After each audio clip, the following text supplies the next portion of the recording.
વલસાડના ભિલાડ પોલીસ મથક વિસ્તારમાંથી લાખો રૂપિયાના ડ્રગ્સ સાથે 2 આરોપીઓની ધરપકડ કરવામાં આવી છે. પોલીસે ડ્રગ્સ સાથે નાઇજીરિયન યુવકોની ધરપકડ કરી છે. ગુજરાત રાજ્ય સ્ટેટ મોનિટરિંગ સેલની ટીમે નશીલા રેકેટનો વધુ એક પર્દાફાશ કર્યો છે. એસએમસીની ટીમે વલસાડ અને મહારાષ્ટ્રની હદ પર ગુજરાતના ભિલાડ પોલીસ મથકના હદ વિસ્તાર કરમબેલા ઓવરબ્રિજ નીચેથી લાખો રૂપિયાના ડ્રગ્સ સાથે 2 વિદેશીઓની ધરપકડ કરી છે. સ્ટેટ મોનિટરિંગ સેલની ટીમને મળેલી બાતમીના આધારે ભિલાડ નેશનલ હાઈવે 48 પર વોચ ગોઠવવામાં આવી હતી. તેમણે શંકાસ્પદ ટેક્સી કારને રોકી તપાસ કરતા તેમાંથી મોટા પ્રમાણમાં ડ્રગ્સનો જથ્થો મળી આવ્યો હતો. કારમાં મુસાફરી કરી રહેલા 2 નાઇજીરિયન નાગરિકોની ધરપકડ કરવામાં આવી છે. એફએસએલની ટીમે જપ્ત કરાયેલા પદાર્થની તપાસ કરી તેને એમડી ડ્રગ્સ હોવાની પુષ્ટિ કરી હતી.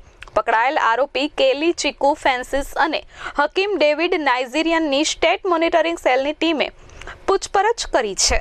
આ પૂછપરછમાં આરોપીઓએ જણાવ્યું હતું કે આ ડ્રગ્સનો જથ્થો મુંબઈથી લઈ અને વલસાડના ભિલાડ નજીક ડિલિવરી કરવા આવ્યા હતા. મુંબઈથી તેઓએ એક કાર ભાડે કરી હતી અને ભાડે કરેલી કારમાં જ તેઓ કરમબેલા ઓવરબ્રિજ નજીક એસએમસીના હાથે ઝડપાઈ ગયા છે.